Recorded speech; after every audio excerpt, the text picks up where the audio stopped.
Agustin Diananwati dengan NIM 230201119130081 dari kelas Teknologi Pangan A. Pada video kali ini, saya akan mencoba menjelaskan tentang cara pembuatan donat. Donat merupakan salah satu olahan pangan dengan bentuk yang khas, yaitu memiliki lubang di tengahnya atau berbentuk bulat. Donat merupakan salah satu olahan pangan yang terbuat dari campuran tepung terigu, ragi, gula, telur, dan margarin. Donat termasuk produk bioteknologi pangan. Bioteknologi pangan melibatkan berbagai jenis mikroorganisme melalui proses fermentasi, yaitu pengubahan karbohidrat menjadi gas karbon dioksida dan alkohol oleh ragi dalam keadaan anaerobik atau tanpa udara.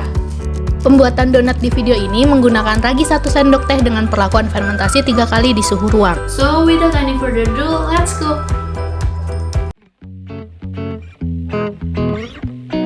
Alat yang digunakan untuk membuat donat ada teflon, baskom, centong, sendok, sumpit, mangkok, dan lap kain.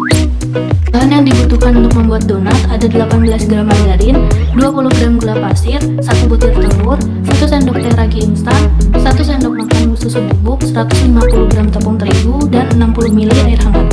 Bahan lainnya yang dibutuhkan adalah minyak untuk menggoreng dan gula halus untuk topping. Yang pertama, untuk mempermudah pencampuran bahan, kita larutkan dulu 20 gram gula pasir dengan air hangat.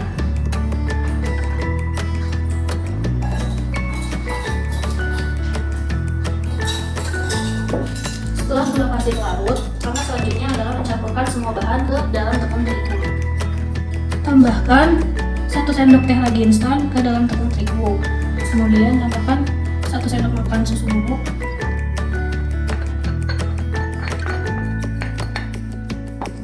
Kemudian aduk sampai rata.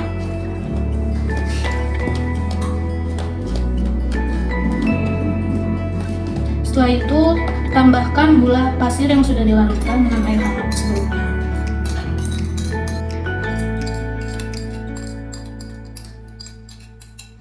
Kemudian diaduk.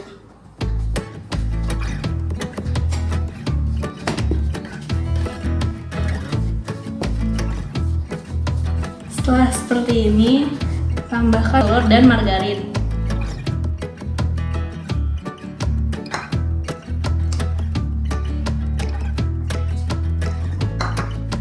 Kemudian diaduk sampai kecampur rata atau sampai adonan kalis.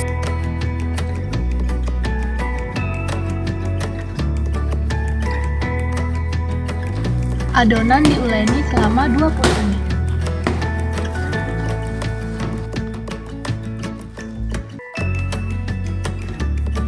Setelah adonan kalis seperti ini, kemudian ditutup dengan kain lap.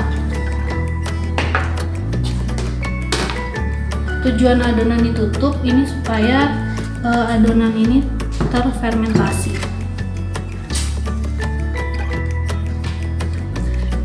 Kemudian didiamkan selama 30 menit di suhu ruang.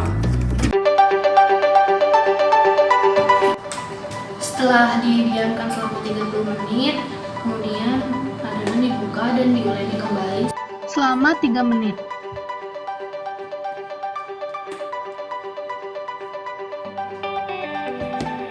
Untuk menguleni adonan, pastikan tangan dalam keadaan bersih.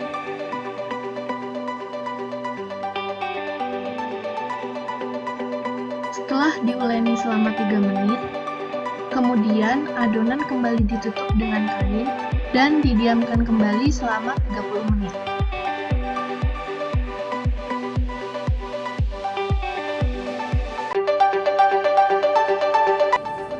Setelah didiamkan selama 30 menit, adonan kemudian dibuka.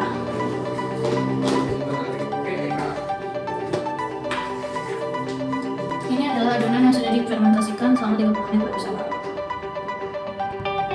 Kemudian adonan diuleni dan setelah itu dicetak. Oh iya, adonan diuleni selama 3 menit ya.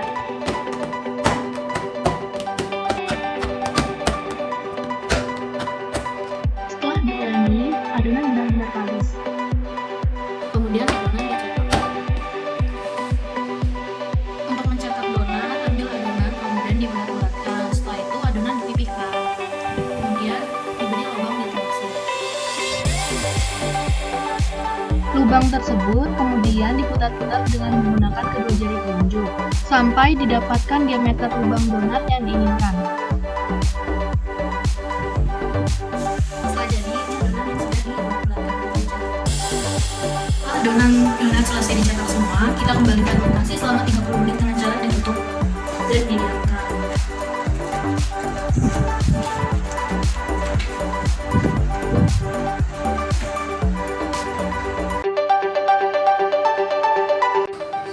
Setelah 30 menit, adonan siap untuk digoreng. Ini adonan yang sudah difermentasi kembali selama 30 menit.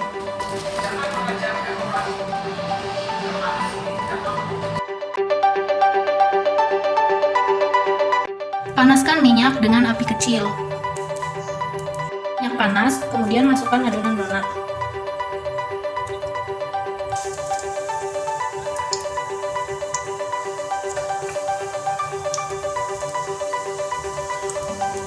Goreng donat hingga kecoklatan. Setelah donat kecoklatan, artinya donat siap diangkat.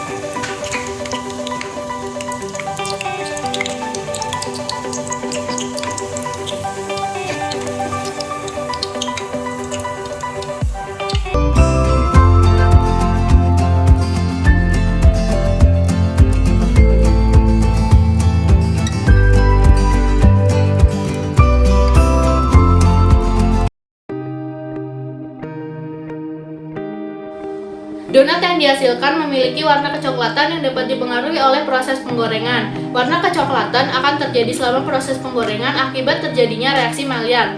Reaksi Maillard merupakan reaksi pencoklatan non-enzimatis yang terjadi antara gula reduksi dengan asam amino pada saat proses penggorengan sehingga menyebabkan timbulnya warna kecoklatan pada permukaan produk pangan. Selain itu, minyak yang digunakan untuk menggoreng juga dapat mempengaruhi warna donat karena minyak sendiri mengandung pigmen karotenoid yang akan menghasilkan warna yang menarik, yaitu kuning keemasan. Donat yang dihasilkan memiliki aroma khas hasil proses fermentasi. Fermentasi dilakukan dengan total waktu selama 90 menit. Pada lama fermentasi selama 90 menit, terjadi peningkatan organoleptik aroma yang disebabkan oleh ragi yang memiliki sifat dapat memfermentasikan gula secara cepat dan memiliki kemampuan untuk memetabolisme substrat. Pemakaian ragi selain untuk mengembangkan adonan, juga terjadi proses peragian terhadap gula yang akan memberikan aroma pada donat karena terbentuknya alkohol selama proses fermentasi. Aroma donat selain dipengaruhi oleh lamanya waktu fermentasi juga dapat dipengaruhi oleh proses penggorengan, di mana terjadi pengurangan kadar air yang akan digantikan oleh minyak sehingga terjadi perubahan aroma dan terbentuknya senyawa volatil yang berasal dari senyawa aromatik. Aroma yang diperoleh merupakan kandungan flavor alami pada minyak dan hasil reaksi dengan donat yang digoreng. Rasa donat yang dihasilkan dipengaruhi oleh jumlah gula dan susu bubuk yang ditambahkan. Gula selain berfungsi untuk memberikan rasa manis juga berperan dalam reaksi Maillard yang akan mempengaruhi pembentukan rasa pada donat. Jumlah ragi yang ditambahkan juga dapat mempengaruhi rasa pada donat. Ragi berfungsi untuk mengembangkan adonan dengan cara mengkonversi pati menjadi gula, kemudian gula dikonversi menjadi alkohol dan gas karbon dioksida. Alkohol akan menguap selama proses penggorengan, sedangkan gas karbon dioksida akan terperangkap pada jaringan gluten. Semakin banyak ragi yang ditambahkan, maka semakin banyak dan semakin cepat pula perombakan gula menjadi gas karbon dioksida dan alkohol, sehingga rasa manis pada donat akan semakin berkurang. Lamanya waktu fermentasi juga dapat mempengaruhi rasa donat, karena semakin lama waktu fermentasi, maka ragi akan semakin banyak merubah gula menjadi gas karbon dioksida dan alkohol, sehingga rasa manis pada donat juga akan berkurang.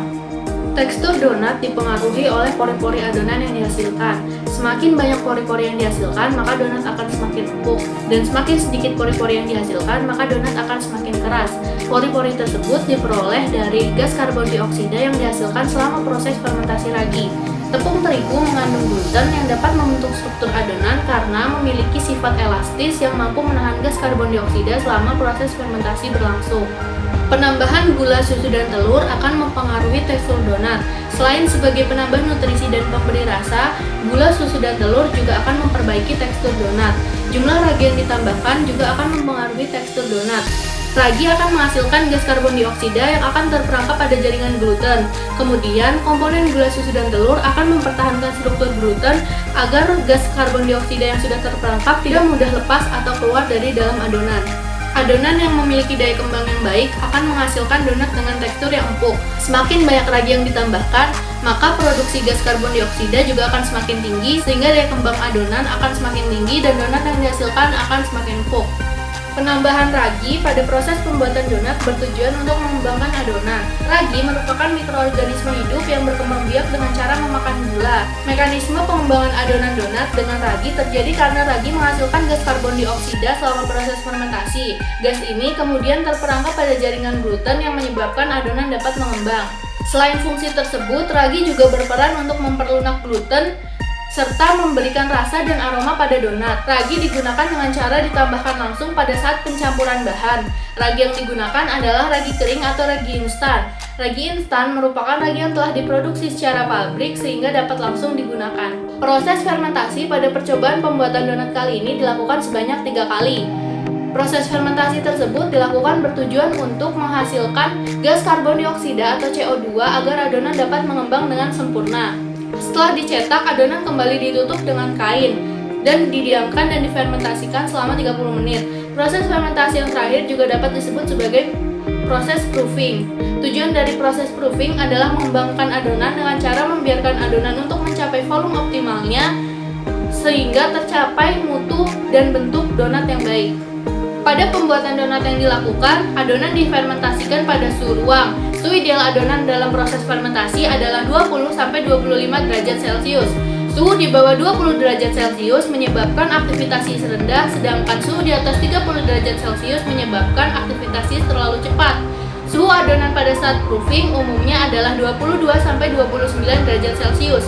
Suhu yang terlalu dingin menyebabkan volume pengembangan adonan donat rendah, karena pada suhu dingin aktivitas rendah sehingga karbon dioksida yang dihasilkan pada proses fermentasi juga sedikit. Tepung yang digunakan untuk membuat donat adalah tepung terigu karena mengandung gluten. Dalam proses pembuatan donat terjadi proses fermentasi yang menghasilkan gas karbon dioksida atau CO2 sehingga membutuhkan gluten yang dapat menahan gas karbon dioksida tersebut. Sedangkan kandungan gluten hanya terdapat pada tepung terigu.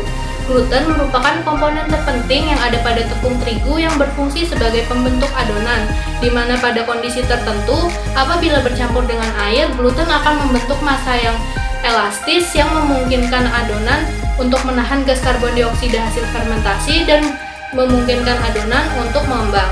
Gula yang digunakan untuk membuat donat adalah gula pasir karena mudah larut dalam air.